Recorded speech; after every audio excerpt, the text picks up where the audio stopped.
Alright, we're doing a quick change of the 2000 film Castaway.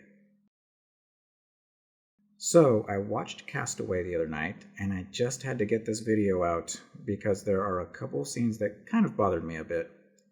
The first scene in Castaway that I feel needs a tweak occurs after Chuck has left the island and is on the plane with his friend. Chuck goes back and forth a bit with his tone rather unnecessarily. He begins with a somber tone, as shown here. Chuck, Kelly had to let you go, you know? She thought you were dead.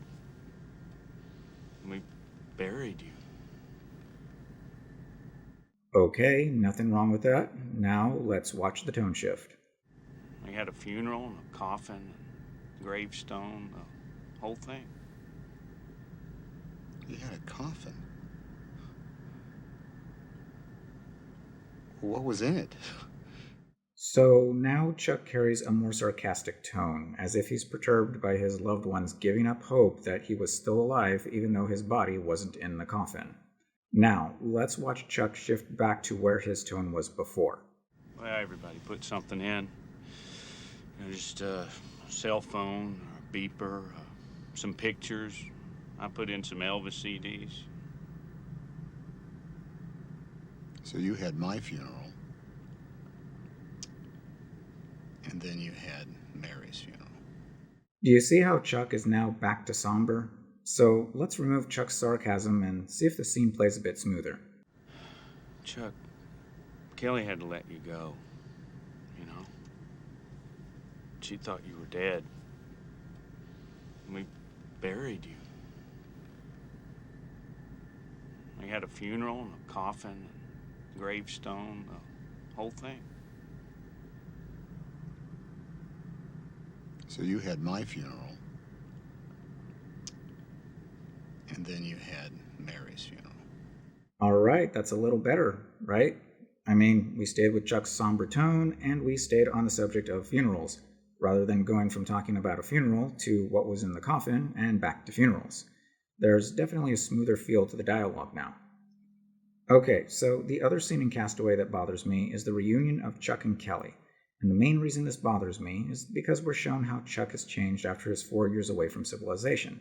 But in the entire scene between him and Kelly, it feels as if things really haven't changed much. As if he's only a Kelly divorces her husband scenario away from getting her back and obtaining the life he would have had if his plane didn't crash.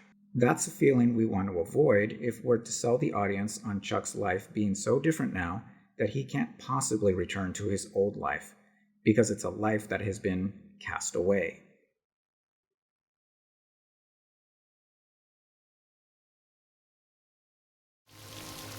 I always knew you were alive, I knew it.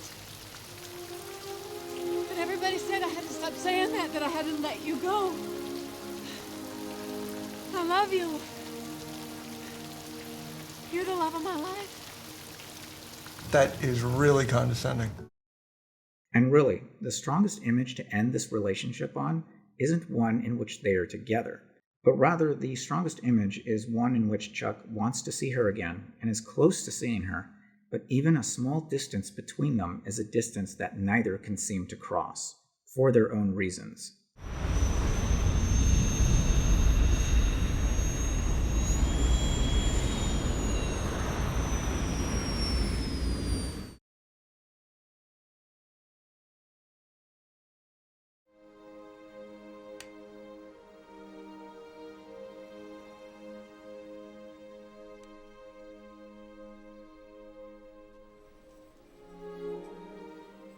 We both had done the math. And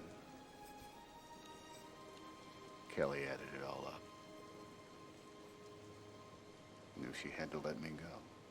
One of the benefits of removing this scene is that now, the last time we see Kelly is when Chuck is watching her through the window as her husband convinces her that she's too emotional to see Chuck right now, which helps to show that Chuck's life, as it once was, is now unobtainable. And we don't see until later, when Chuck is speaking with his friend, that Chuck has finally accepted this reality. Does Chuck ever talk to Kelly again?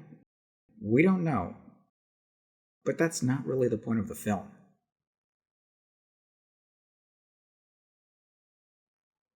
Alright, that's all for now.